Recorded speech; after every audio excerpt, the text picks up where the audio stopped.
Bem, senhores, boa tarde.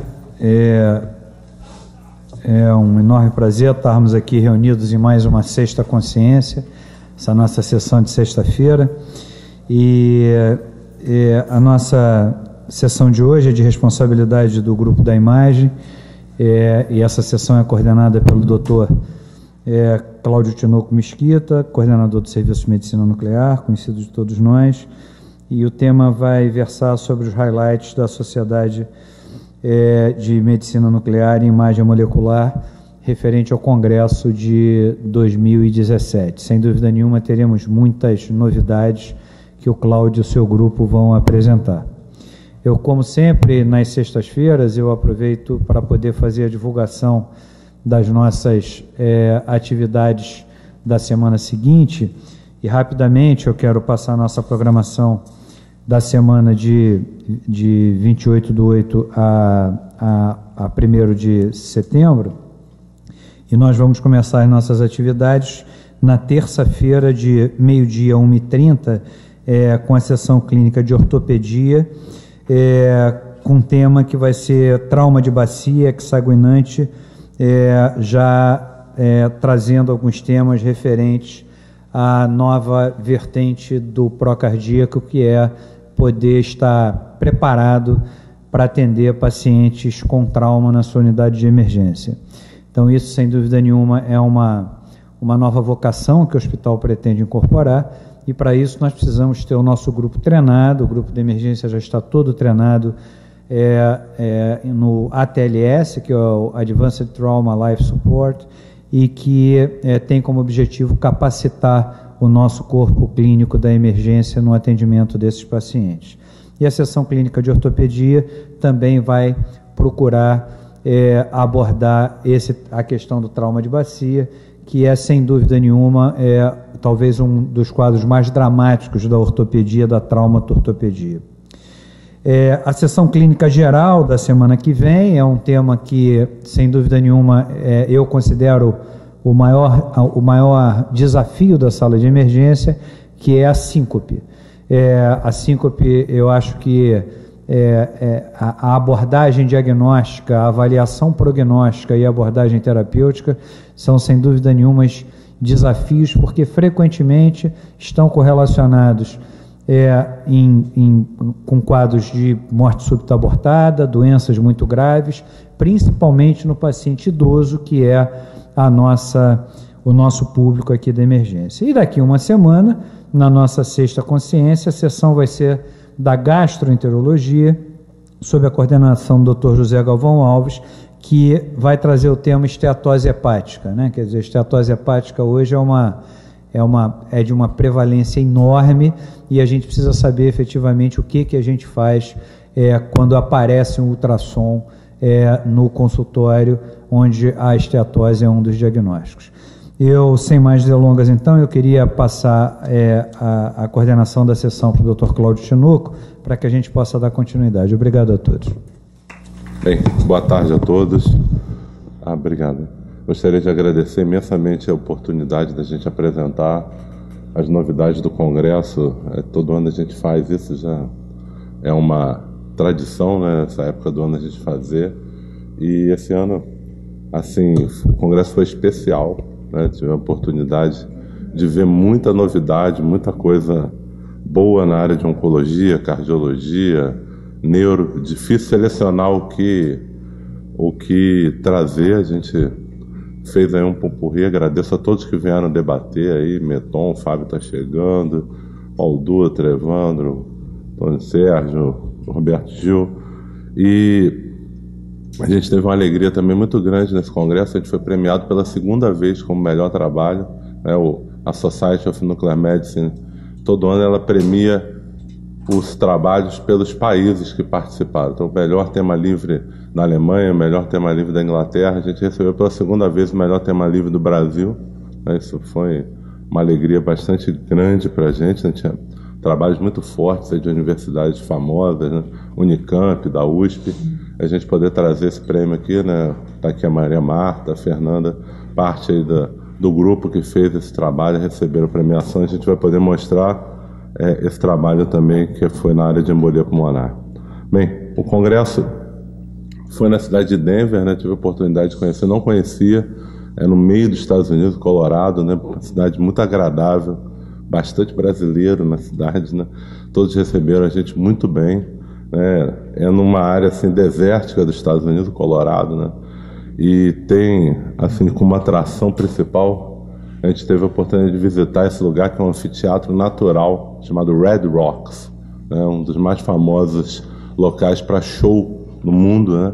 Então tem essas formações rochosas aqui, as montanhas vermelhas, que, né, é um lugar assim, especial, e tem uma acústica que faz show aqui para milhares de pessoas, desde a época de Beatles, Elvis Presley, até agora U2, os modernos cantores aí de rock fazem shows lá, um lugar assim lindíssimo de se conhecer. Aqui depois vocês vão poder ver, a Marta e a Fernanda vão apresentar o trabalho que foi campeão aqui, né, no Brasil, e a gente já começa aqui a mostrar um pouco dos nossos sonhos. Esse aqui, quando a gente pôde visitar o estande, é o gerador de rubídio. Então, o gerador de rubídio, a gente hoje tem nos Estados Unidos 150, a gente podia apagar um pouquinho mais a luz aqui da frente. Tem 150 centros nos Estados Unidos que tem esse gerador de rubídio. Aqui no Brasil, o único lugar que já usou foi o INCOR, né? O Rochite deve saber dessa pesquisa que o INCOR fez. Eles importaram o gerador de rubídio. Com um gerador fizeram 600 exames, com um gerador, e dura mais ou menos aí 6 semanas. E se você tiver uma agenda cheia, você pode trabalhar de domingo a domingo, fazendo exame de tarde, de manhã, de noite. Ele nesse período é inesgotável o seu uso, né? Então vamos falar um pouquinho. Vou começar com a parte cardiovascular, né? Parte cardiovascular, para vocês verem as tendências, né? Os temas livres vieram bastante fortes na área de PET, SPECT, mas entrou no radar aqui aterosclerose, muito forte também, sarcoidose, amiloidose de sincronia, insuficiência cardíaca. Esse aqui é um tema que bastante chama atenção, o Rochite está aqui, né? Então, o score de cálcio ele é muito hoje forte, muito conhecido, mas quando você já tem o cálcio, já aconteceu, né? A aterosclerose já aconteceu, e o que hoje você parece que a imagem molecular com esse marcador, o fluoreto de sódio, que tem no Brasil, em São Paulo tem, no Rio tem, ele é muito simples de ser produzido, antes de você marcar o átomo de glicose, a molécula de glicose, você tem um fluoreto de sódio, e ele é um marcador de calcificação vascular. Esse grupo fez o trabalho, já se tinha indícios disso, né? E você observa em pacientes que fazem PET oncológico ano a ano, esse radiotraçador usado principalmente no câncer de próstata, né? E você vê que ao longo do tempo essas áreas vão calcificando. Então você teria um marcador, né? Então o flúor que liga nos dentes da gente é porque ele tem uma afinidade pelo local que está calcificando. Então, antes de você ter resolução espacial para ver que aquele processo de calcificação está acontecendo, você teria o PET com fluoreto identificando a calcificação. Ele consegue, se você tem ali, vai calcificar um ano e meio depois. Então você parece que vai ter um novo marcador em breve. Tem muito estudo no mundo inteiro usando esse radiotraçador fluoreto para identificar a calcificação vascular de modo muito precoce. Outra novidade aqui, que tem muito trabalho já até publicado com isso, esse radiotraçador, o Pentixafor, inicialmente ele foi usado para oncologia, está sendo usado, tem muito trabalho com leucemia, com linfoma. Ele é um marcador com PET galho 68, ele detecta esse receptor de quimoquina 4, né? E isso é o quê? É um marcador de aterosclerose, de placa vulnerável, né? Então a expressão desse receptor, no CXCR4, é encontrado nos monócitos e macrófagos ativados da placa. E esse é um estudo bastante elegante que mostra isso, aqui com PET ressonância, né? Também tem isso na USP, não sei se o Rochite tem experiência já com esse equipamento.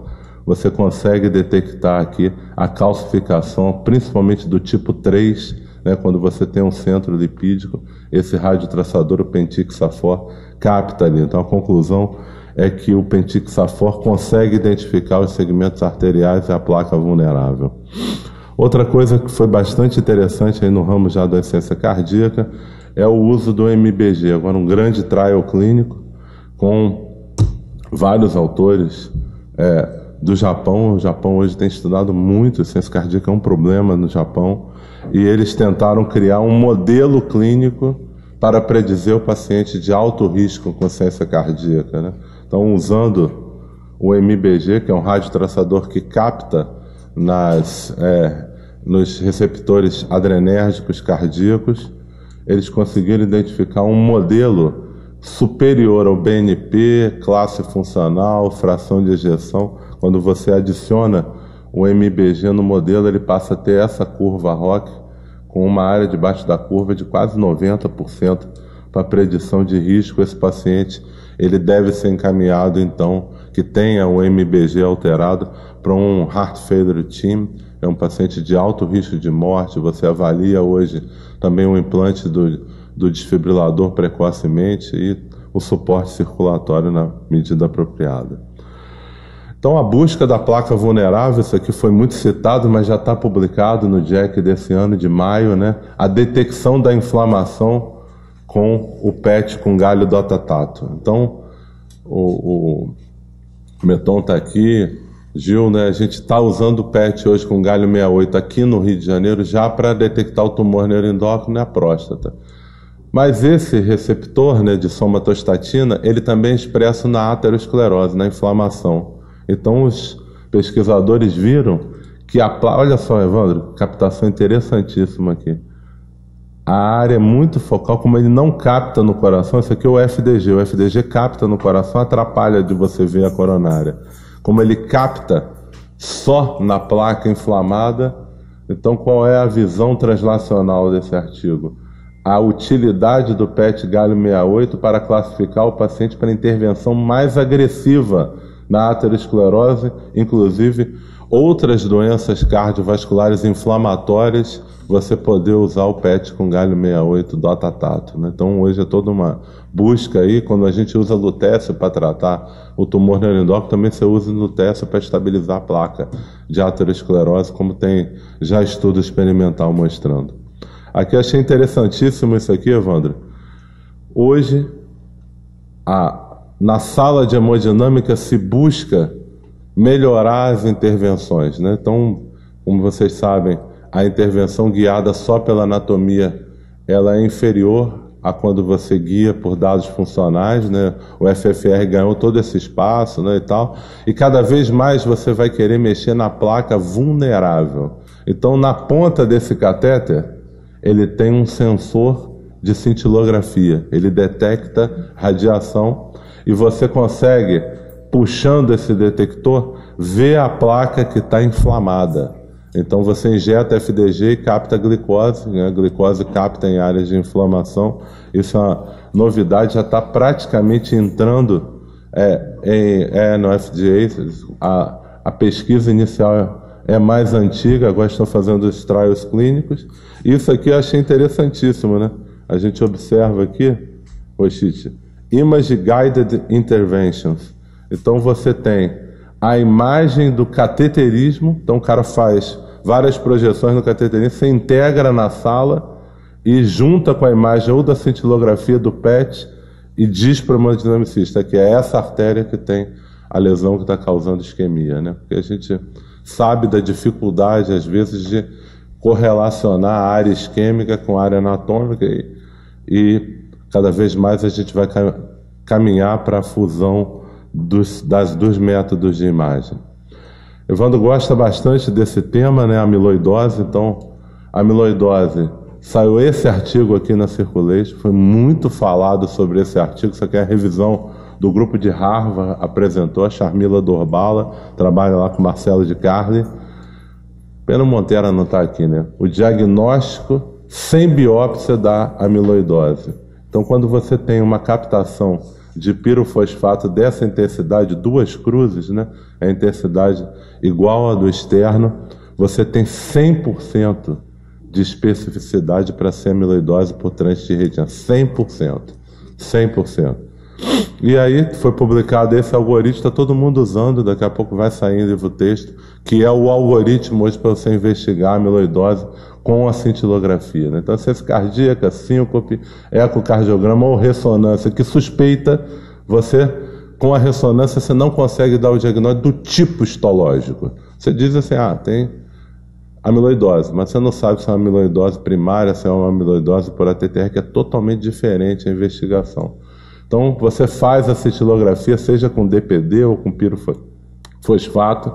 Se a captação é 0, você vai buscar um outro tipo de amiloidose, amiloidose primária.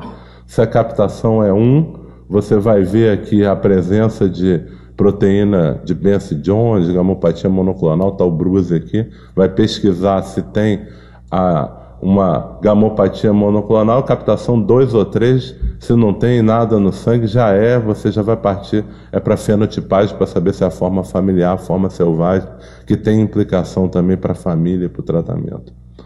E saiu agora, essa semana, né, Evandro também é um entusiasta desse assunto, o guideline, o consensus expert do uso do PET-CT na sarcoidose. Então a sarcoidose, ela, assim, os métodos de imagem, principalmente a ressonância, ajuda a dar o diagnóstico, mas não consegue monitorar a atividade de doença. Os danos que ocorrem na ressonância são irreversíveis e você não consegue monitorar a inflamação. Então os critérios, hoje você tem 2 grupos de critérios para dar diagnóstico de sarcoidose cardíaca, da sociedade japonesa, são muito fortes, inclusive o livro-texto do Harrison, Cécio, e o da Heart Rhythm Society, né, da Sociedade de Arritmia. Em todos os 2, você tem a cintilografia com galho, que não está morta, né, já discuti isso com Montero, e quem não tem acesso ao PET, o galho é muito bom para sarcoidose, deve continuar sendo usado, mas é óbvio que o PET agora entra como um grande preditor aqui da atividade da doença cardíaca. Você tem esse espectro aqui, já está inclusive em livro-texto, isso. Os padrões da sarcoidose cardíaca. Então, qual é o padrão que você consegue identificar? Você faz um estudo de perfusão e um estudo com PET com FDG. Então, você vê esse paciente. A perfusão é normal, mas a captação com FDG está aumentada focalmente. Se é uma captação difusa, é não específica. Pode ter sido que você não conseguiu suprimir a captação basal do miocárdio. Esse é um PET, que é um PET que tem que ser bem feito. Você tem que fazer uma supressão da captação do miocárdio com jejum prolongado, com dieta rica em lipídios, com heparina, às vezes, que é feita em todo um preparo. Não é um PET comum. Quem não sabe fazer acaba gerando problema se fizer esse PET sem ter um preparo adequado.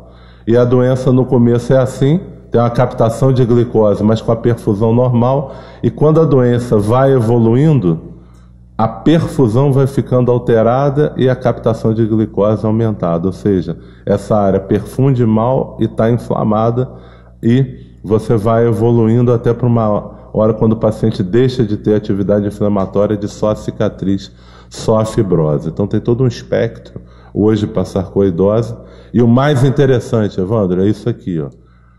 Resposta à terapia. Então você passa a usar o PET, hoje é o melhor exame para monitorar a atividade da doença. Evandro teve um caso aí que foi biopsiado, mandado para a Alemanha. No laudo da biópsia vê assim, fazer PET, né?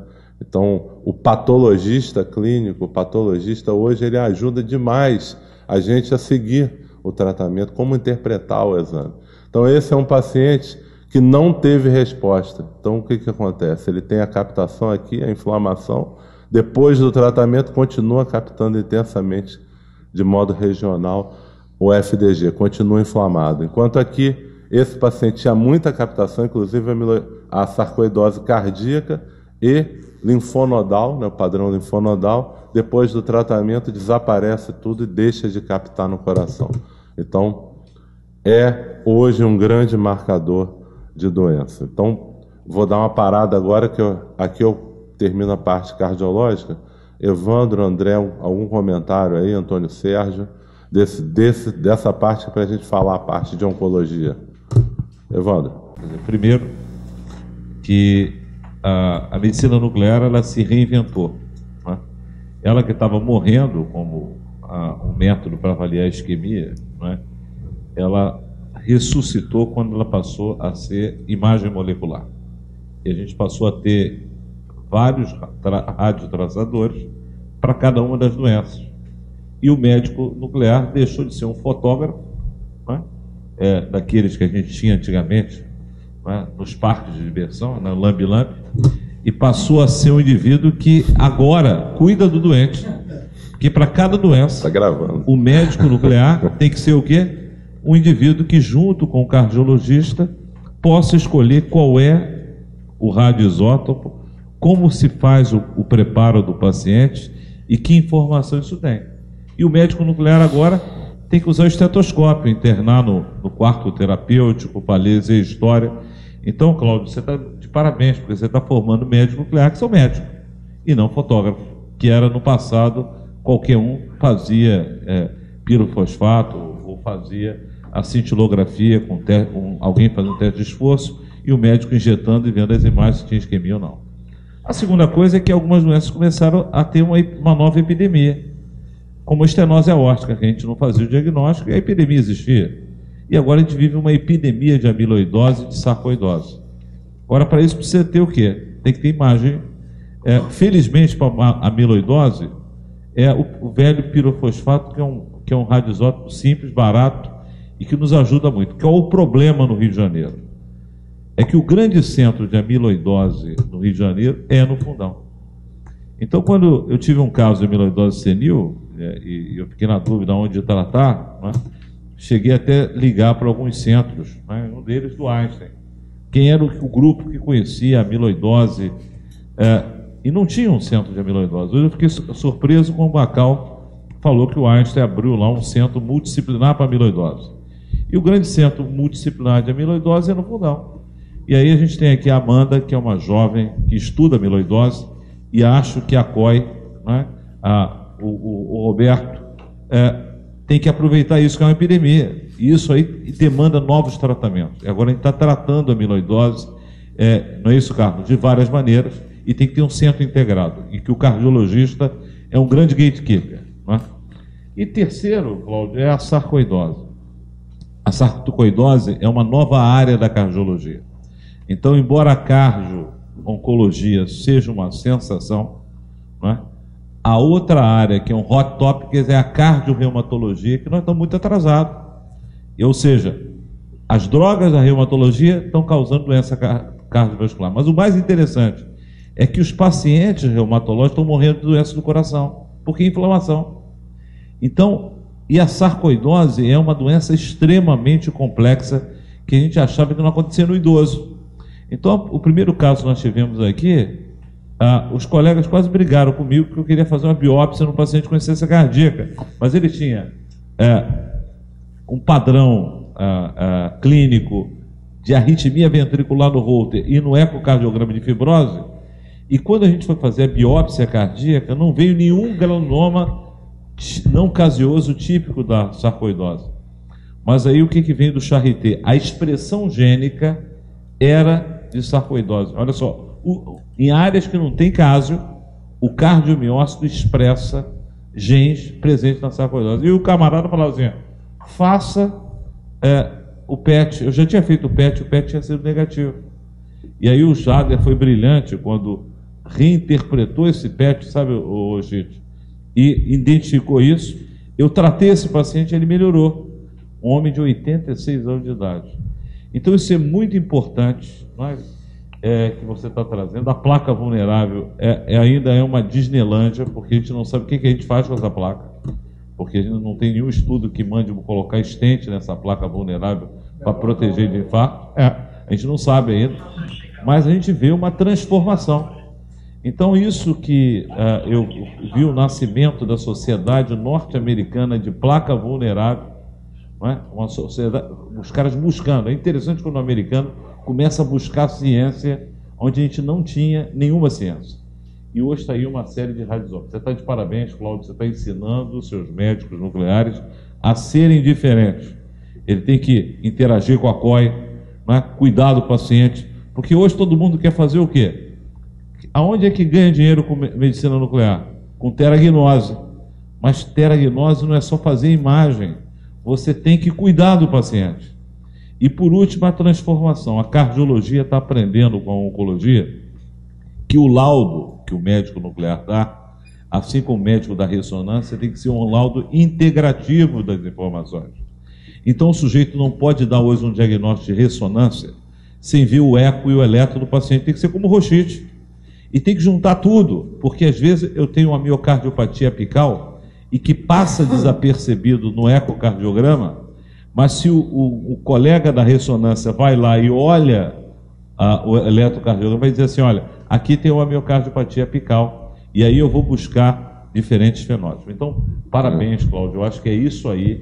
A gente tem que formar médicos nucleares que não sejam simplesmente fazedores de exame.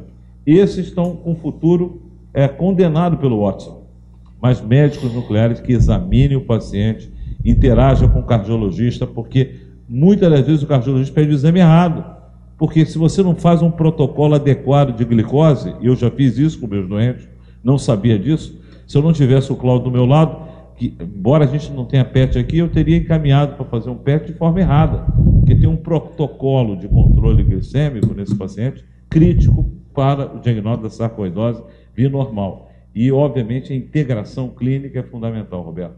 E, meu amigo Meton, eu acho que nós vivemos uma época que nós estamos aprendendo com os oncologistas e vamos agora, o Cláudio chamou a atenção ontem, cadê, Evandro? Quem é que é o imunologista que vai nos ensinar a moderna cardiorreumatologia? Aí nós temos que chamar o grupo que trabalha com Alexandre Siciliano no transplante, e a oncologia está vivendo isso, a nova interação com a imunologia. O MECON já deve ter algum imunologista no radar para a gente poder aprender com ele. Roberto, comentário rápido para a gente poder... Que essas novas tecnologias, como em oncologia, a gente viu um certo boom, um certo uso exagerado, um certo time colocado e, às vezes, uma definição de outcomes, de resultados finais, às vezes menores. Quer dizer, a gente seduz pelo método, mas a gente não consegue ainda ter a interpretação do resultado, do impacto que aquilo pode ter. Como é que está essa discussão? Porque isso, como você falou, eu vi, é uma transformação, uma série de coisas, mas a preocupação que você tem da aplicabilidade do exagero ou dos resultados que você vai obter. Com certeza. No Congresso teve duas coisas muito relevantes que eu vi. Primeiro, que eu participei de algumas mesas, né, assistimos, né, inclusive a Marta e a Fernanda assistiram também, mesas de educação do paciente, né? Então, toda hoje uma preocupação das sociedades, dos médicos, de você oferecer um exame, oferecer tecnologia, mas o paciente e a família saber o que aquilo impacta e o que vai determinar os resultados e os desfechos, né? Então, tão importante quanto educar médico hoje é a questão de educar as famílias, os pacientes têm tido um espaço enorme, tem Patient Day no Congresso, com pacientes indo assistir aulas no Congresso. A segunda coisa é a incorporação de tecnologia. Então, o uso do PET-CT nos Estados Unidos, ele foi pela primeira vez aprovado em 1998 para 8 indicações e sempre assim, só quando tiver evidência vai entrando, até que chegou a seguinte situação. Depois de ter 40 tipos de neoplasias aprovadas, hoje qualquer tipo de câncer, o reembolso americano cobre até o segundo PET-CT. Para o terceiro você já tem que mostrar por que você está querendo fazer a comprovação, porque é uma tecnologia custo-efetiva. Tanto que aqui no Brasil foi feito um estudo gigantesco para mostrar o que no mundo inteiro se mostrou, que o PET é efetivo no câncer de pulmão, no linfoma e no câncer de colo. Infelizmente, hoje, para quem tem plano de saúde, você tem 8 indicações cobertas, para quem é do SUS só tem 3. Mas a gente acha que em breve todas as outras vão acontecer. Para cardiologia, não tem dúvida, assim, a sociedade japonesa já cobre o PET, a americana vai cobrir o PET para indicação inflamatória agora, e você tem dois guidelines hoje, olha só que situação, Paulo, endocardite infecciosa em prótese e sarcoidose, que o PET faz parte do diagnóstico. Então, se você está no hospital cardiológico, Evandro, e você tem um guideline estabelecido para você dizer que aquela doença tem que ter aquele exame alterado, você não tem um exame para oferecer, você começa a perder a oportunidade de você tratar pacientes, né? Então, quando os exames eles passam a figurar em guidelines de sociedade, passa a ter uma força muito maior do que só a opinião do especialista, do cara que puxa da manga, né? Hoje, para entrar num guideline nos Estados Unidos, você tem que ter o appropriate, né? Você tem que ter discussão de custo-efetividade, tem que ter uma série de apresentações para aquilo ser aprovado. Bem, eu vou dar um segmento aqui, senão a gente não vai cumprir a agenda. Então vamos lá, o Fábio já chegou também, homenagem a ele aí. Vamos começar com a vedete dos congressos de medicina nuclear, agora que é o PSMA. Então o PSMA, mais de 80 apresentações no congresso, é a vedete, todo mundo só fala nisso. E provavelmente o nome da molécula vai mudar. Então, é a primeira novidade aí. O nome é uma glutamato carboxipeptidase e foi descrita primeiro no câncer de próstata. E aí ganhou esse nome, antígeno prostático específico, mas hoje você sabe que também é expressa no rim, e ela é muito boa para o câncer, para dar diagnóstico de câncer de rim, células claras, no tubo digestivo, nos gânglios do sistema nervoso central, nos vasos de vários tumores. Então, provavelmente, ela vai ser melhor nomeada como GCP2, tá? Provavelmente vai mudar esse nome de PSMA, mas hoje ainda é um nome forte, e é na próstata que a maior parte dos trabalhos, né? Então, esse aqui é um trabalho sensacional, que é o PET ressonância com galho-68 PSMA para o diagnóstico de recidiva precoce. Então, a gente faz hoje PET-CT na maior parte do país, só tem 2 equipamentos de PET ressonância, mas parece que quando você tem o PET ressonância, você consegue ver, ó, recidiva de 0,2 a 0,5 de PSA, 0,2 a 0,5. 72% de localização. Então a gente consegue ver imagens assim. Olha, Fábio, o tamanho desse linfonodo. Roberto, olha o tamanho. Isso aqui é desespero do radiologista. Não consegue, porque o tamanho do linfonodo é muito pequeno. Não tem como ele dizer que o linfonodo está anormal. A gente sabe disso.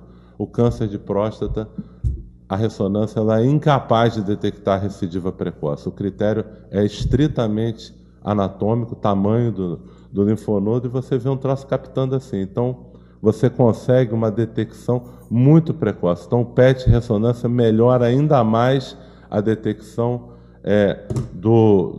da recidiva no câncer de próstata. Então, o maior estudo que tem hoje com PET PSMA, esse estudo prospectivo multicêntrico, patrocinado pelo governo da Austrália, e mostrou esse tipo de resultado. 51% de mudança no tratamento. Quando você faz o PET, é um game changer, muda tudo. Então, o oncologista estava pensando em fazer isso, o cirurgião estava fazendo isso, não, fez mudou tudo. Vai ficar um tratamento sistêmico ou vai trocar para um tratamento local. 62% de mudança na recidiva bioquímica, com imagem convencional negativa. Você vai encontrar em 51% dos doentes doença mais extensa, vai evitar cirurgias desnecessárias. 10% dos doentes você vai encontrar uma doença menos extensa. Já no estagiamento primário, né, quando você ainda está com a próstata no local, ele não é ainda uma boa indicação, mas mesmo assim você muda o manejo em 21%, já conseguindo na saída detectar uma doença mais avançada, de mais risco. Essa novidade ainda não está publicada, esses dados, né? Uma outra coisa que quando vocês começarem a pedir PET com PSMA, Carlos, muita coisa capta que não é metástase. Então, o padrão normal, isso aqui foi um estudo feito em Israel, bastante interessante nesses dados. Quem quiser depois os slides pode disponibilizar esses slides, né? Então, inflamação. Muita atenção com linfonodos reacionais. Já vi um câncer de próstata captar no linfonodo mediastinal, era sarcoidose, não era recidiva, né?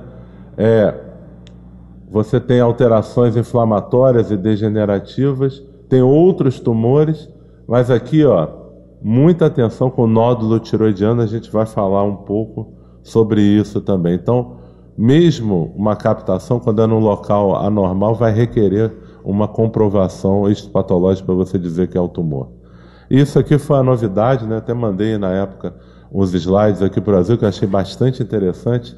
Isso aqui, ó, os tumores não prostáticos que captam no PET com PSMA, o tumor de tireoide, está ganhando muita força. Isso aqui é um paciente com câncer de tireoide, PCI negativo, já está publicado vários casos agora.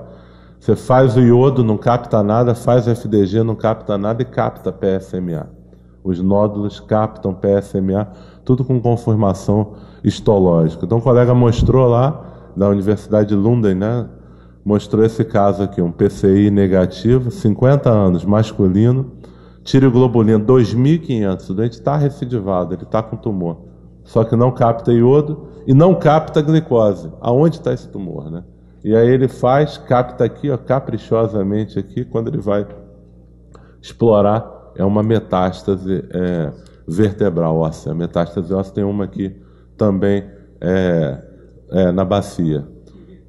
Radioterapia. Você vai radioterapar em cima e você muda completamente, porque hoje se faz os quimioterápicos, né, levantinib, esses inibidores de tirosina quinase, e você passa a fazer um tratamento muito menos tóxico e mais local. E se fosse um linfonodo, você poderia remover. E se não puder fazer, você vai poder fazer lutécio, que agora eles estão juntando os pacientes e fazendo lutécio PSMA para esse tipo de câncer de próstata. E esse aqui é o caso interessantíssimo. Eu não sei se vocês já tiveram algum paciente. Quando vocês começarem a pedir, vai acontecer, porque isso aqui é descrito. Um paciente, esse é um médico, 51 anos, ele teve um câncer de próstata, localizado, tirou, e aí ele falou, não, eu quero fazer um PET com PSMA, eu quero fazer um PET com PSMA, mas tá tudo normal, seu PSA tá baixo, não, eu quero fazer, e aí captou um nódulo na tireoide, biopsiou um câncer de tireoide, né? Então o câncer de tireoide capta PSMA, tem que ficar atento com isso, então ele confirmou isso com a biópsia. Ele tem que ser médico mesmo para acontecer um negócio desse, mas ficar atento com isso, ficar atento.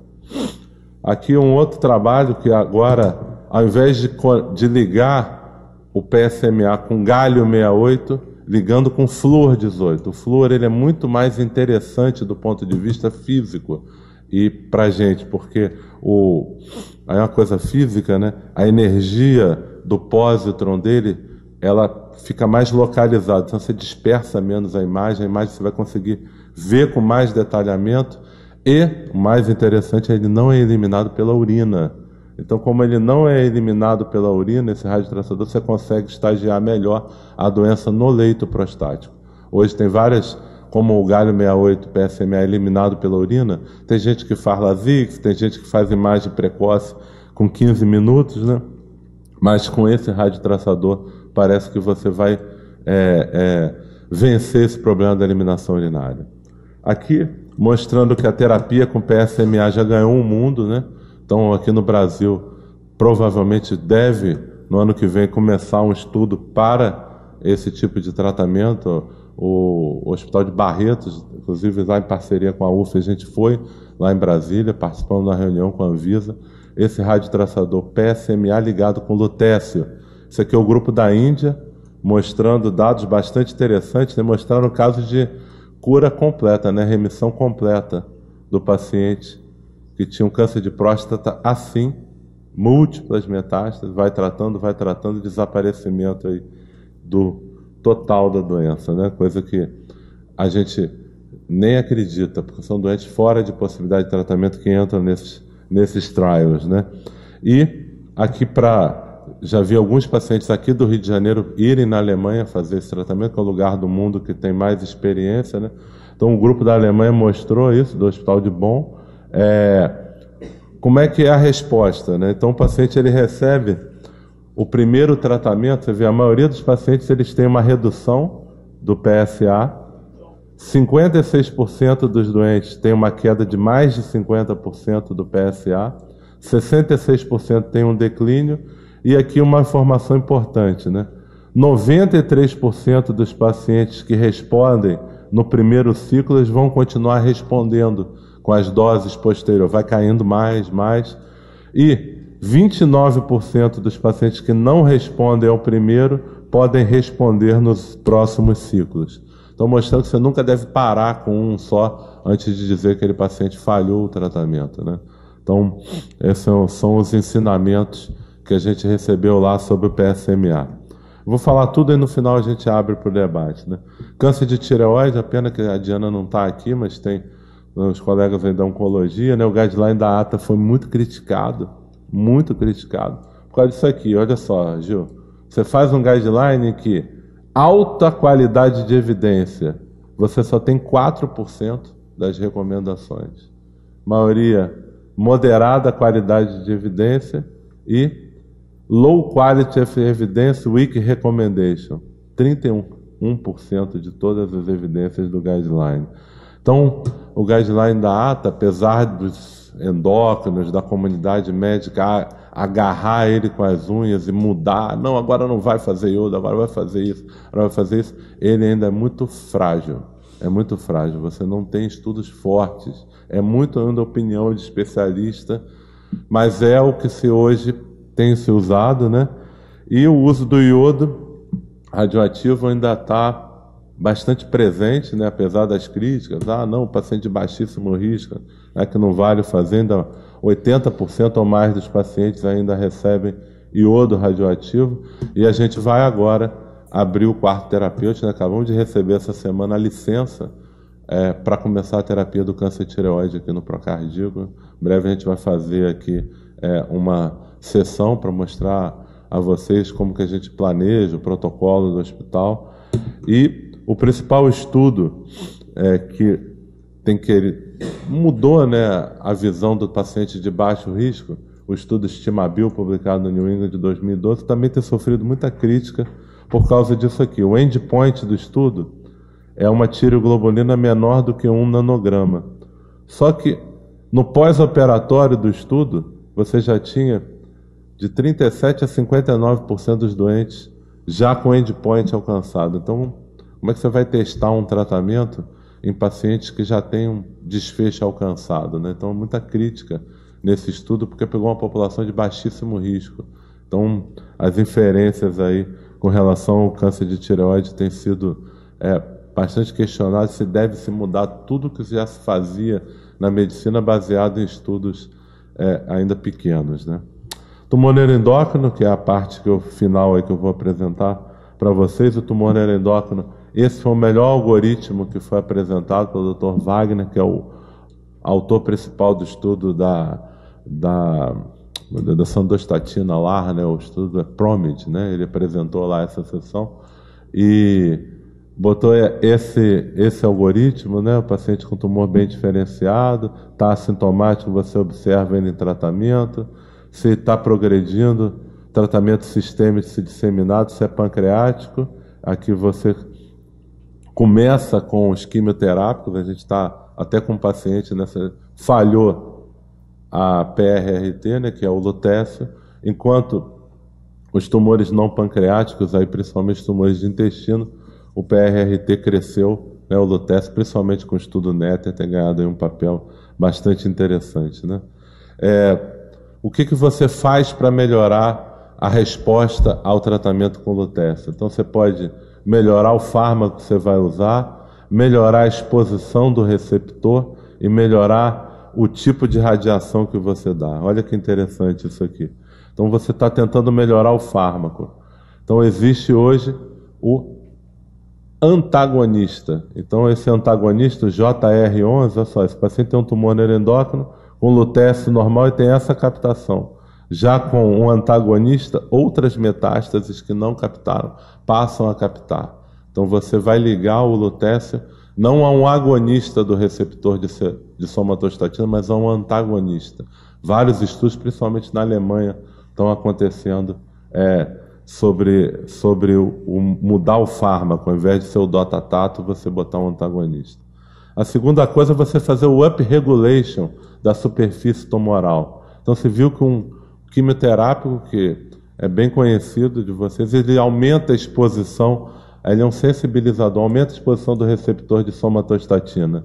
E aí, olha que interessante, esse tumor que não captava, quando você dá aqui a decitabina, olha o que acontece, o aumento da exposição do receptor de somatostatina. Isso é muito interessante. Hoje uma série de trials de você manipular o tumor e aí aumentar a exposição ao tratamento com iodo. O selumetinib já está publicado no New England, aumenta a captação de iodo intensamente. E agora o capecitabina, tem vários estudos aqui, a capecitabina é desse grupo de drogas, né? E tem um estudo multicêntrico, até falei com o Meton para a gente ver se pelo ICOI a gente participava. Tem vários estudos, o que eu achei mais interessante é do grupo do Instituto do Tumor em Milão, se a gente conseguir entrar aqui pelo Procardíaco, pela América Serviços Médicos, nesse estudo, que você faz o lutécio, mas faz uma semana antes a capecitabina. Quando você faz a capecitabina, aumenta a resposta, você tem 94% de controle de doença. E como é que você melhora a física? O coquetel, né? Então, você juntar ítrio com lutécio. Qual a diferença? O lutécio, ele tem uma partícula beta curtinha, com range de 0,5 milímetro, enquanto que o outro, o ítrio, ele destrói longe, né?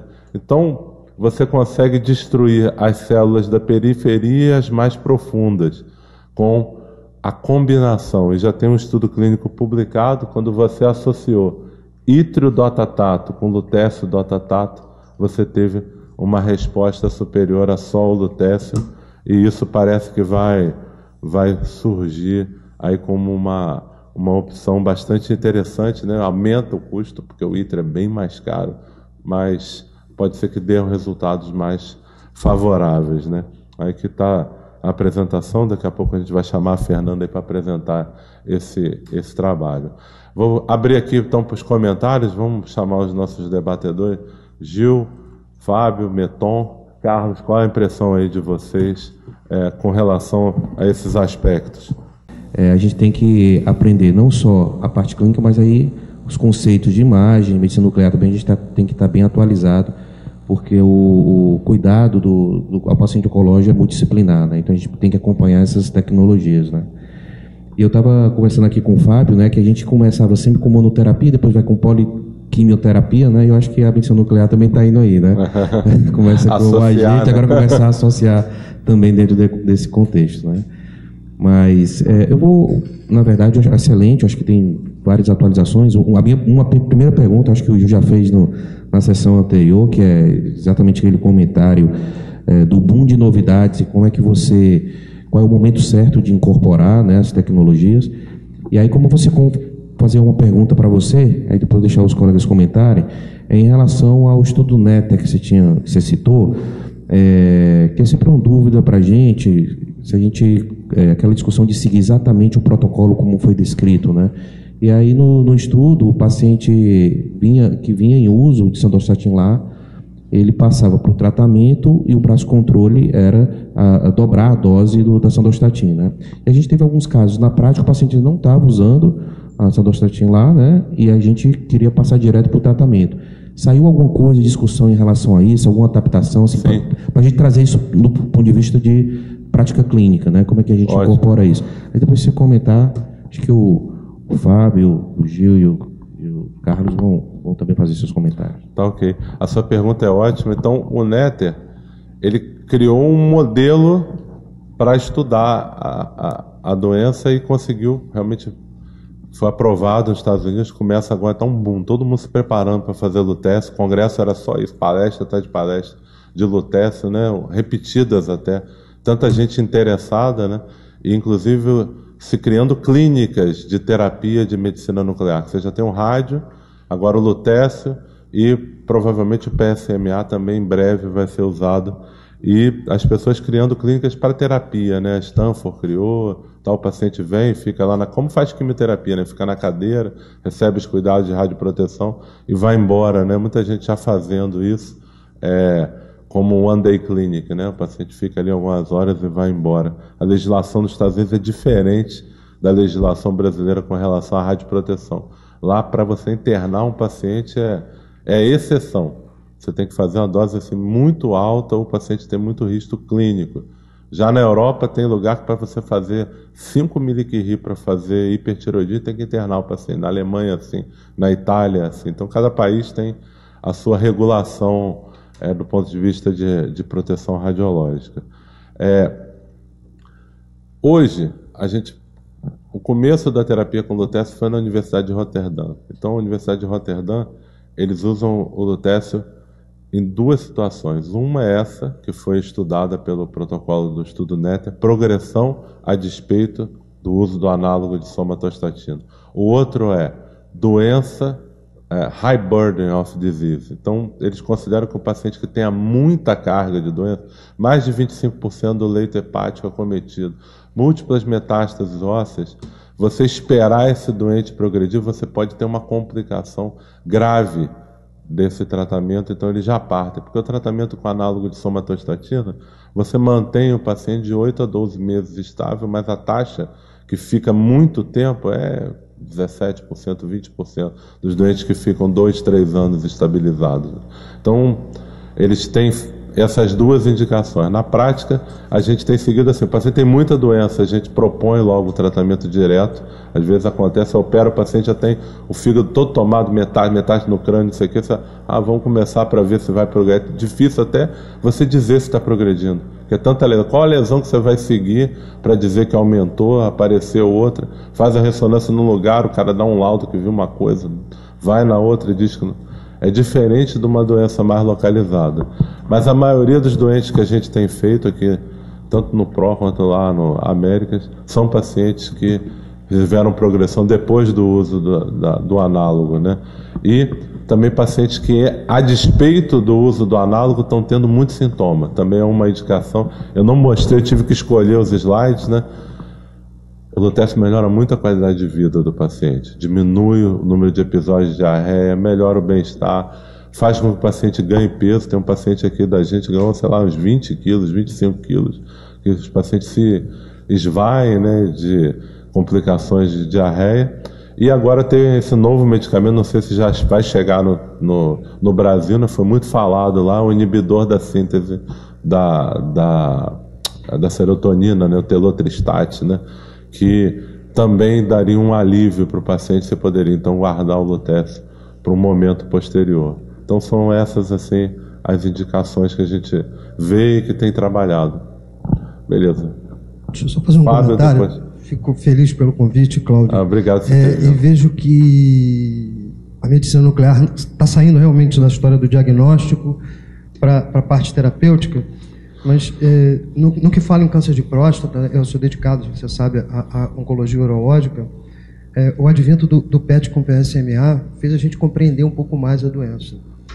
Antigamente a gente tinha um período da doença, quando a gente vai estudar a história natural da doença, um período de recidiva bioquímica que a gente não sabia o que estava acontecendo. Você vê a ressonância normal com PET com PSMA captando no linfonodo cervical. O doente só elevava o PSA. Agora a gente compreende um pouco mais, né? A partir dessa compreensão, a gente começou a fazer o diagnóstico de novos cenários clínicos, né? O doente que tem uma doença metastática, que era considerado incurável, mas só que com o advento do PET com PSMA eu consigo fazer esse diagnóstico num cenário oligometastático, um doente que tem 1, 2, 3 lesões limitadas ou no linfonodo ou no osso. E hoje em dia a gente já pode falar numa nova tentativa de cura até do doente metastático, mas nesse cenário oligometastático, que só é possível ser feito isso com PET com PSMA. Você apresentou um trabalho aqui que eu fiquei bastante interessado, quero até rever os dados, porque a gente tem coletado experiências, né, de uma forma bastante embrionária, tem poucos casos hoje em dia no Rio de Janeiro, e a gente, junto com... Foi uma iniciativa do Pedro Marçom, que trabalha comigo, compilou alguns dados de resultados de PET com PSMA, tanto do nosso grupo, do grupo do Gil, do grupo da Redditor, e a gente tem 20 e tantos casos. Vai ser até apresentado no ESMO esse ano, no Congresso Europeu de Oncologia, sob a forma de pôster, onde a gente estudou, né, do ponto de vista retrospectivo, o quanto essa tecnologia mudou a proposta de tratamento inicial do médico. Planned treatment, né? Quanto que mudou? Exatamente. E aí, quanto que muda? Exato. É em torno de 35%, 40%. Muda mesmo, tem impacto na prática clínica. Você troca o que você ia fazendo. No entanto, o que a gente não sabe é se essa troca vai trazer algum benefício a longo prazo. Isso ainda está faltando. Né? O que esses estudos mostram para a gente é que a gente pode talvez ser um pouco mais agressivo né? Recomendar uma radioterapia com alta dose localizada, um SBRT, radiocirurgia com doença localizada, uma dissecção linfonodal. Mas o que acontece a longo prazo, a gente não sabe. A gente pode poupar esses homens de supressão hormonal, que suprimir a testosterona dos homens a longo prazo acaba com a saúde masculina. Então, alguns estudos mostram que a gente fazendo esse tipo de tratamento direcionado para a doença oligometastática, eu posso postergar até em 5, 6 anos o início de supressão hormonal. Seria isso ganho, que anima a gente de uma forma... hoje essa pergunta que você fez está sendo feita na Alemanha, um estudo disso, né? Que o governo alemão, ele pegou todo mundo, porque começou na Alemanha o PSMA, né? Juntou todo mundo e falou assim, ó, tem uma tecnologia ótima, maravilhosa, mas para a gente pagar agora, a gente quer que faça um estudo do desfecho, né? Vamos operar, não vamos operar os doentes, ver o que acontece, mas está tendo muita refratariedade dos próprios médicos de quererem botar doente no estudo. Porque, você imagina, você ter 1, 2 linfonodos e propor uma quimioterapia, propor uma hormonioterapia, podendo tirar uma que zera. Você tira aqueles linfonodos, zero o PSA do doente. Zero. O problema é achar o doente. Então, o doente correto. É um negócio enlouquecedor. A gente está vivendo uma época muito complicada. A gente tem... A biologia molecular favorece a gente buscar N caminhos diferentes, mas a gente precisa traduzir isso em resultados, né? Para ser viável. A viabilidade hoje da medicina é fundamental. Eu estava agora vendo o que está acontecendo nos planos de saúde no Brasil. A gente teve uma redução, tradicionalmente a gente tinha 25% das pessoas na saúde suplementar e 75% na saúde pública. A gente já está caindo para 20 e 80. E mais, o que está acontecendo é que estão ficando nesse espectro as pessoas idosas e as crianças. Então, se caiu o número de associados, mas se aumentou o nível de sinistralidade, porque são exatamente os grupos que mais procuram os planos. Isso traz já uma equação que a gente olha. Por outro lado, isso vai obrigar todas as agências reguladoras, a todo mundo, a buscar a eficiência. Obviamente, eu quero colocar o meu recurso naquilo que eu tenho o melhor retorno.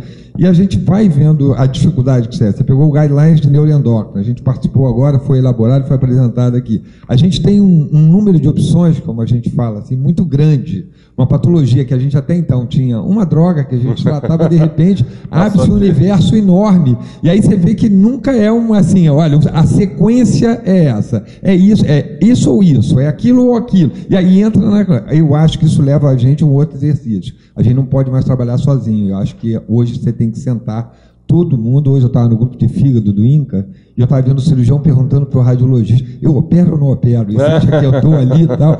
Então o cirurgião já começa a estar colocando ali a impressão que ele tem da invasão arterial ou não, de como é que a gente vai estar. Você já tem essa visão. Eu acho que é fantástico, eu acho que é um caminho, eu acho que o caminho do teratodiagnóstico é um caminho natural. É lógico que se eu tenho a biologia molecular, eu posso agregar uma agressão localizada e aquela bala mágica que a gente procura, né, o tratamento do sistema, mas que seja localizado no alvo, eu acho que é muito interessante. Agora, a gente tem que conhecer sempre as indicações e os limites, né? Eu estou num board agora lá com a dona Fábia, e outro dia a gente passou um caso, que passou por alguns oncologistas aqui. Tem que ter um certo cuidado com a tecnologia, não se entusiasmar de mais nem de menos nos resultados. Mas eu acho que a gente está no caminho certo de buscar essa especificidade da onde a gente vai ter. Carlinhos, rapidamente, só nessa mesma direção. De grande questão na oncologia, em todas as áreas, é o critério de seleção de pacientes, né? A gente saber selecionar o paciente. E quando a gente saiu da radiografia simples para uma tomografia, saiu da tomografia para uma ressonância, sempre teve um fenômeno, que é o fenômeno da migração dos estágios, em que melhora o resultado tanto dos pacientes com doença inicial e dos pacientes que tinham doença avançada, porque você discrimina melhor os pacientes. Cada vez que tem esse fenômeno, você não tem respostas, você tem perguntas. Vai demorar um tempo até. Vai, de novo, a gente ter uma seleção melhor dos pacientes para fazer abordagem de resgate cirúrgico, uma seleção melhor de pacientes para um tratamento radical local com radioterapia, um perfil de paciente com doença metastática que a gente não tinha antes, que com óligo, doença de baixo volume. Então, é sempre abrem-se avenidas para perguntas.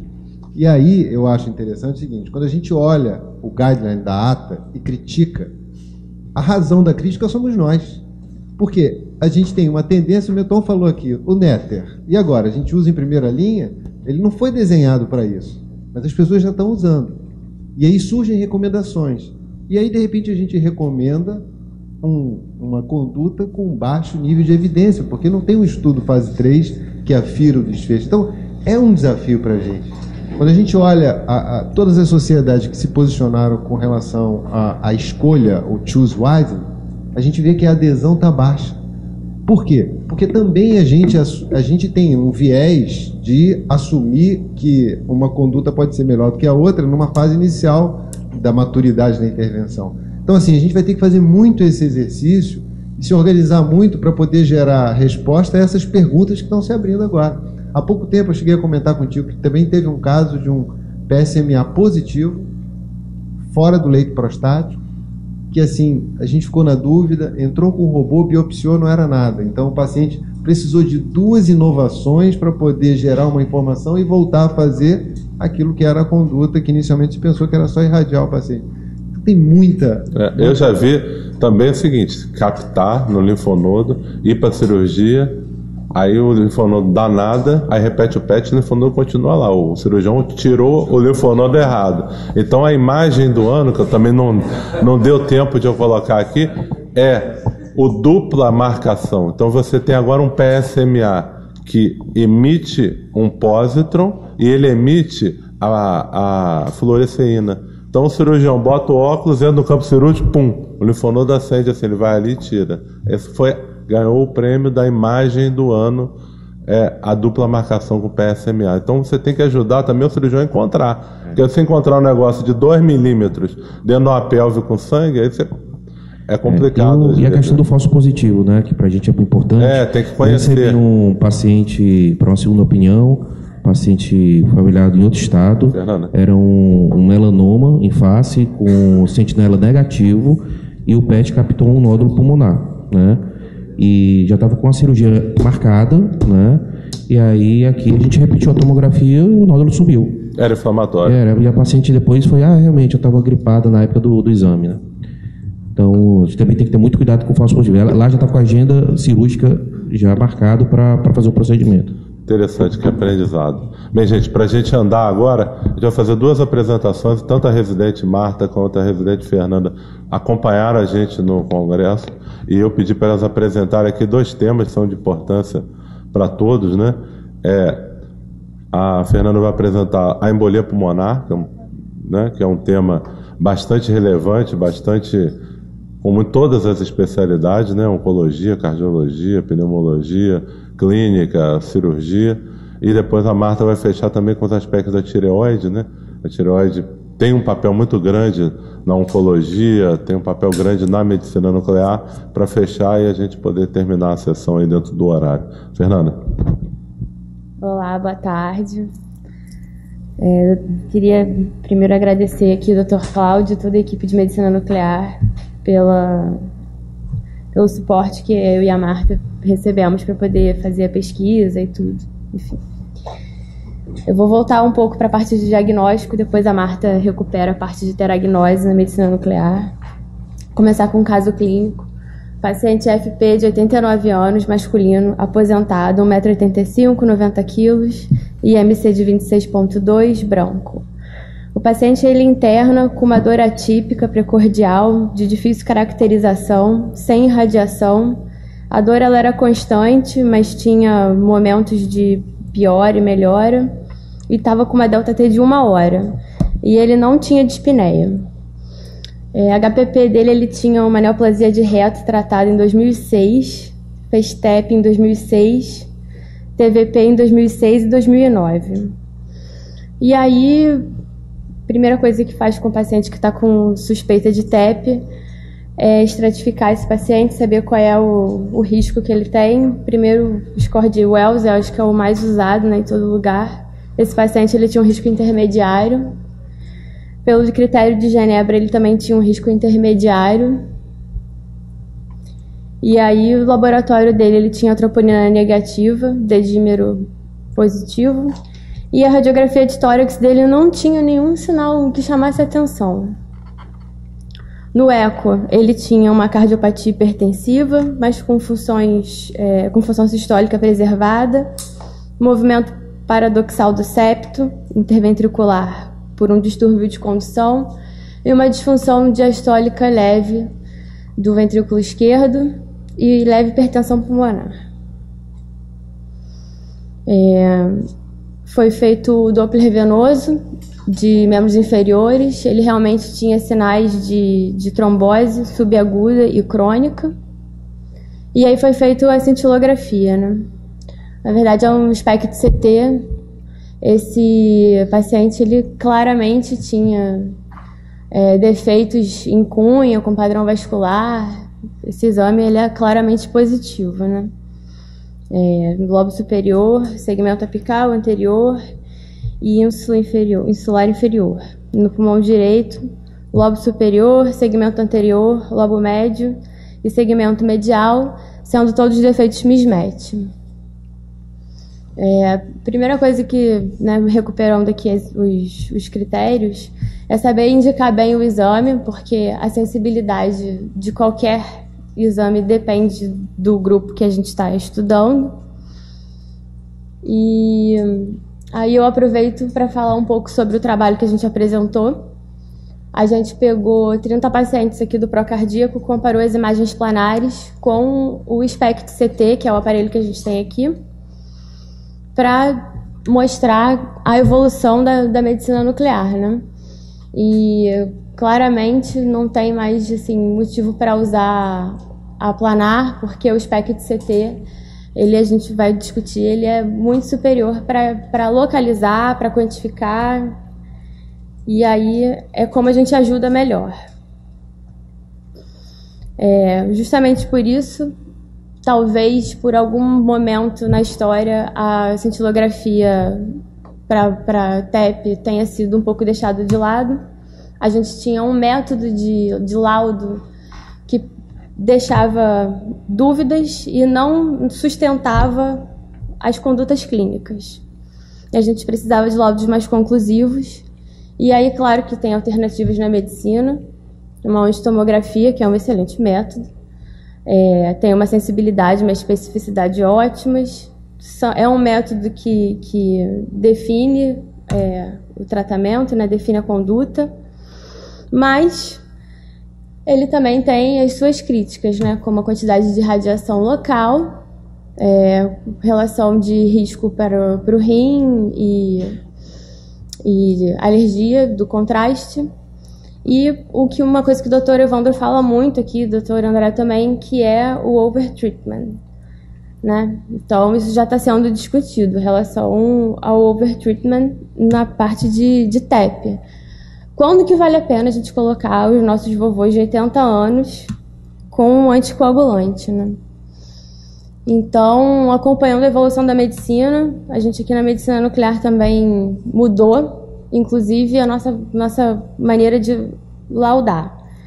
Então, hoje, pela Sociedade Europeia de Medicina Nuclear, a gente interpreta o VQ-scan de duas maneiras. Ou ele tem TEP ou ele não tem TEP. Para ter TEP, tem que ter um defeito segmentar ou 2 defeitos subsegmentares mismatch. Os outros defeitos a gente considera não TEP. E assim a gente consegue ajudar e participar de maneira muito mais eficaz. A gente localiza melhor por causa do SPECT-CT. Isso acontece porque a gente não tem sobreposição da imagem, como tinha na imagem planar, que às vezes a gente tinha um defeito anterior, mas como o parênquima pulmonar atrás do defeito ele era normal, isso mascarava os defeitos. Então não tem sobreposição da imagem, a gente quantifica melhor avaliação do padrão vascular, e é o exame de escolha em obesidade grau 3, gestação, falência renal e as alergias. Rapidamente a gente consegue entender que todos os exames têm suas indicações certas, né? Então, ou enfim, melhor maneira de usar os métodos que a gente tem disponíveis aqui no hospital. Na relação da tomografia, a nossa radiologia aqui, ela trabalha com plantão, então tem disponível o dia inteiro. Os laudos eles são conclusivos, é possível dar diagnósticos diferenciais e eles são aplicáveis nos pacientes instáveis. É um exame muito rápido, não depende da colaboração do paciente. Por outro lado, a gente tem a questão da radiação, principalmente local, que é um problema em mulheres jovens, com certeza, né, é um grupo de risco para TEP, e é complicado para pacientes que já têm alguma perda de função renal, contraindicados os pacientes que têm alergia, e também está, mais uma vez, com essa questão do overdiagnose, porque nem sempre os exames anatômicos revelam as consequências para a vida do paciente. E aí, com relação ao nosso VQ Scan, a radiação local é menor, a gente também consegue fazer testes seriados, não tem contraindicação para o exame, a gente consegue dar laudos conclusivos e por causa da imagem híbrida a gente também consegue fazer diagnóstico diferencial. A oferta do serviço é menor, a gente não trabalha com plantão, não é um serviço que tem em todos os hospitais, mas a gente aqui tem. E a gente realmente precisa que o paciente esteja estável. E aí é isso. Essa foto acho que eu não vou cansar de ver tão cedo.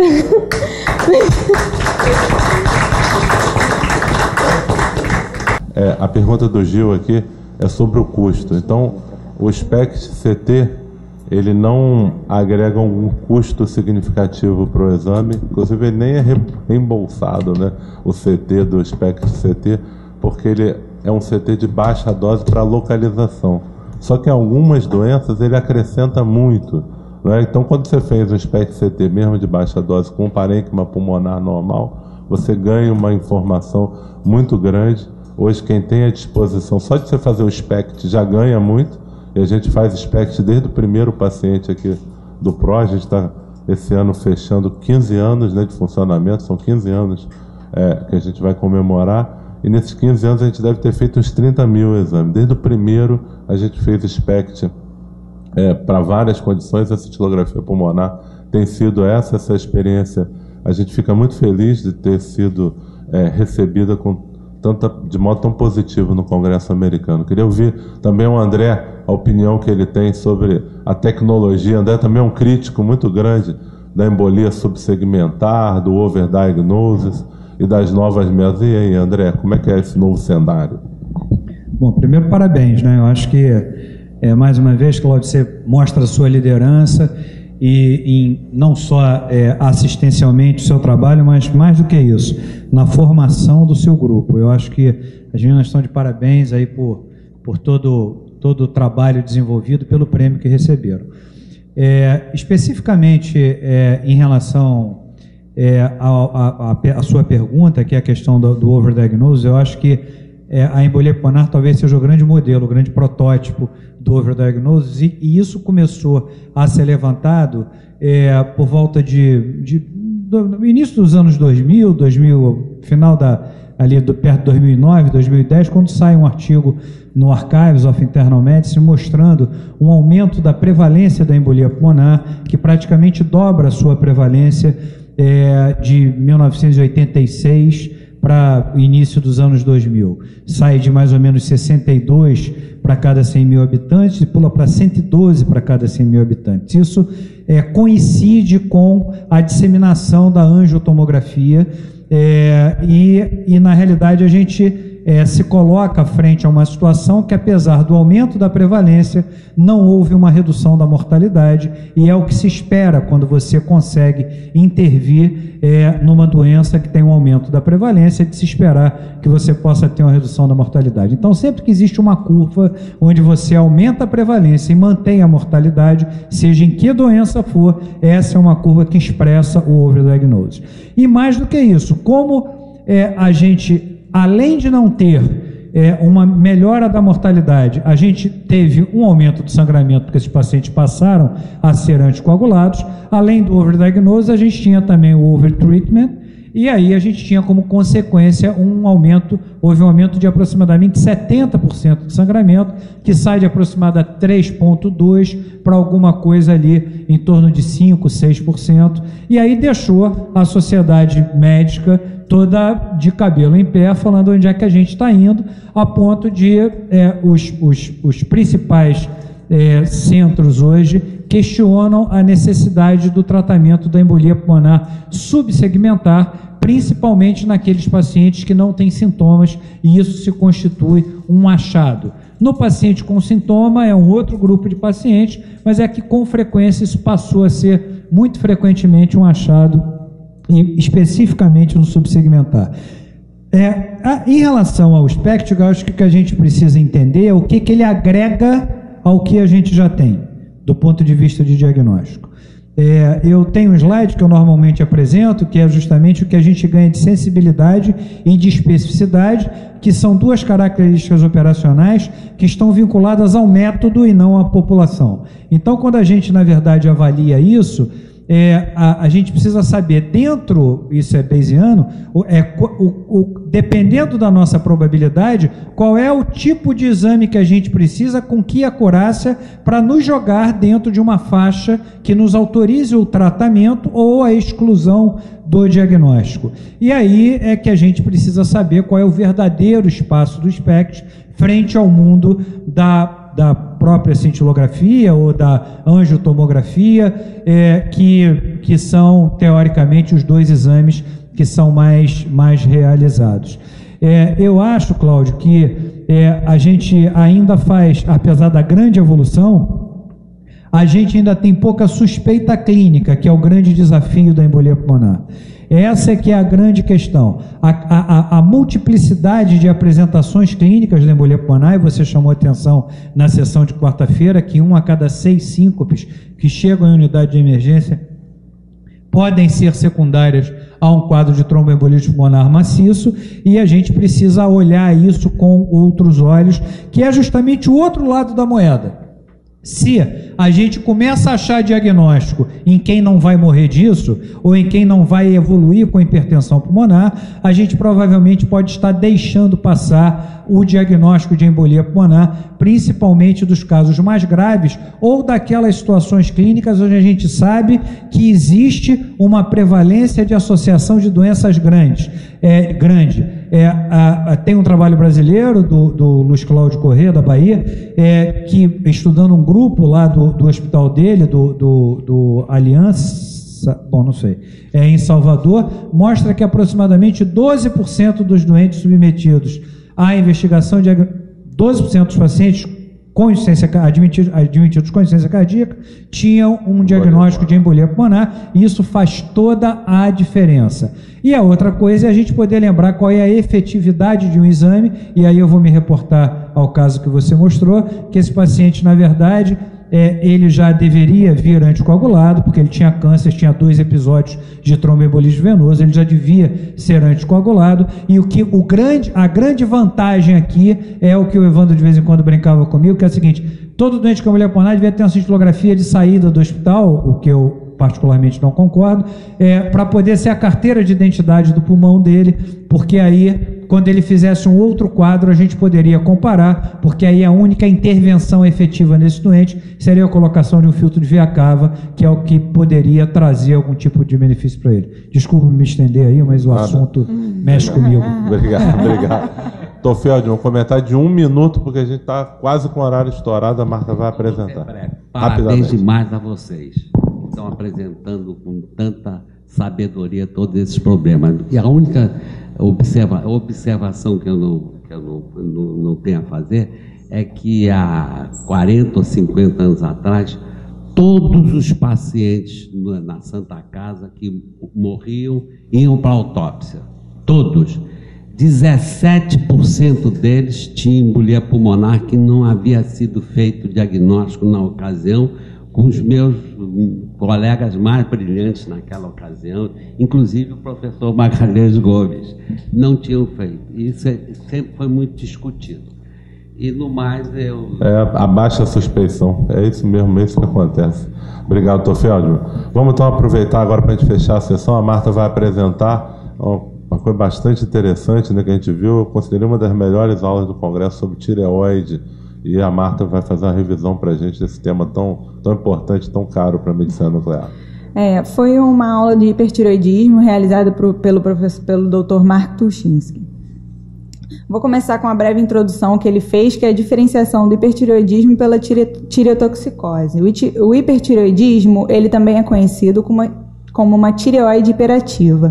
É uma condição que acontece devido à produção excessiva do hormônio tireoidiano pela glândula tireoide. Já a tireotoxicose é caracterizada pela quantidade excessiva de hormônio tireoidiano por qualquer causa, tanto por uma produção excessiva, ou por uma ingestão excessiva, ou pela perda de função mesmo.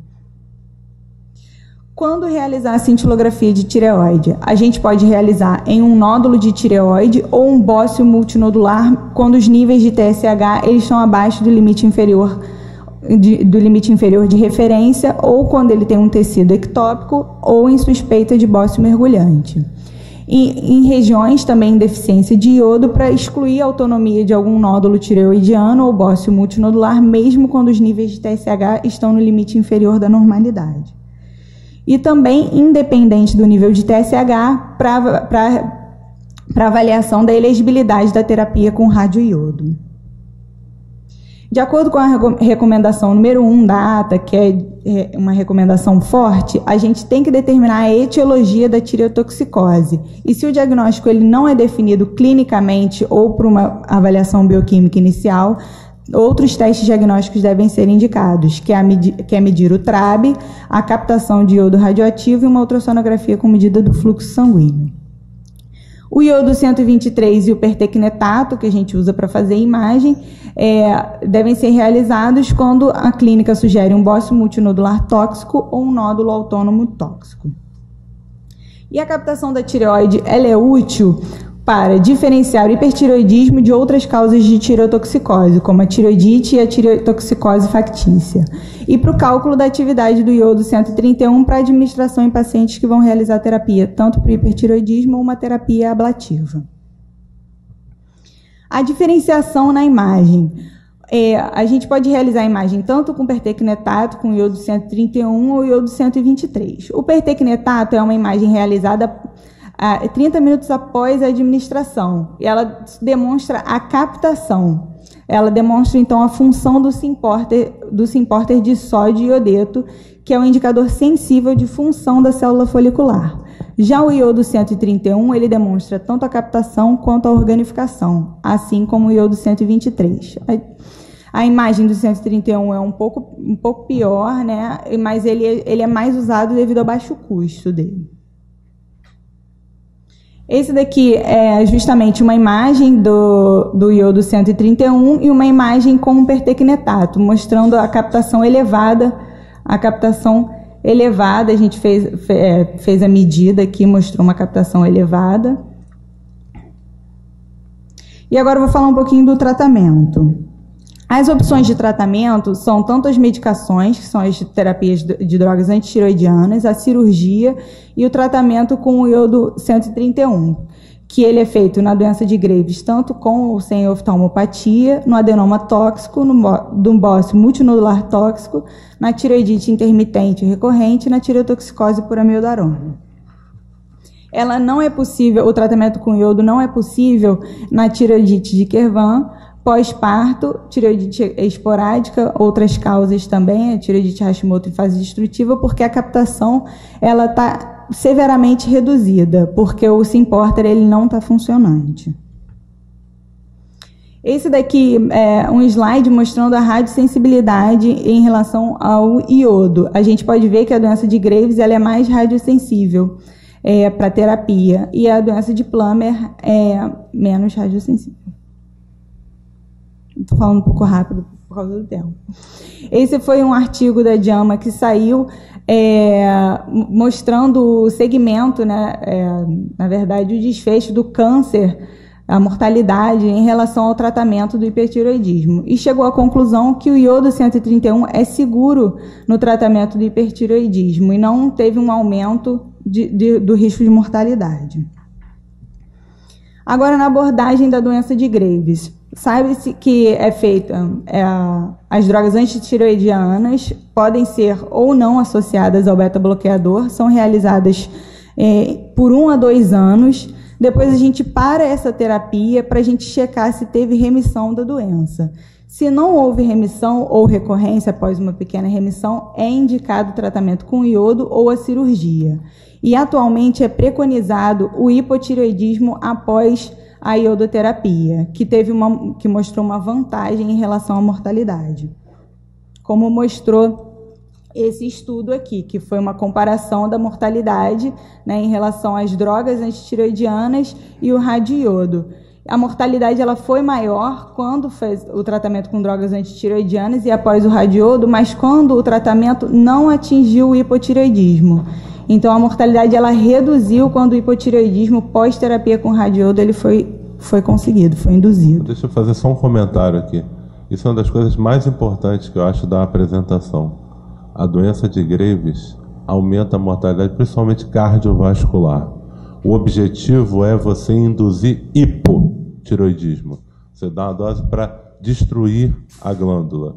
Porque se você objetivo o eutireoidismo, o paciente flutua e o resto da glândula volta a produzir iodo e os surtos de hipertireoidismo dão arritmia, aceleram a aterosclerose, aumentam a trombose.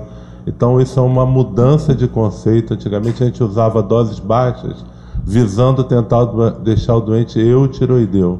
Isso hoje não é mais assim. A gente busca destruir a glândula. Outra coisa que ajuda, que quando você destrói a glândula, como não tem mais tireoide, diminui o câncer de tireoide a longo prazo, porque não tem mais célula da tireoide. Então, essa é uma informação muito importante. A gente vê aí pacientes tomando Tapazol 3, 4, 5 anos, não é o que é preconizado hoje. Isso aumenta a mortalidade cardiovascular, aumenta os desfechos em longo prazo. Tratamento com iodo é uma coisa facílima de ser feita. Tem que ser bem indicado, é claro, mas tem ajuda muito o paciente. E o que é muito importante que a gente faz aqui, porque é contraindicação absoluta à gestação. Então, é importante a paciente trazer um teste recente e um beta-HCG para a gente. A amamentação também é uma contraindicação, suspeita o diagnóstico de câncer de tireoide. E deve ser parado por 2 dias as drogas antitireoidianas antes de realizar a captação e as medidas da captação da tireoide. Os beta-bloqueadores eles podem ser mantidos. As complicações do tratamento. As complicações precoces, tipicamente nenhuma.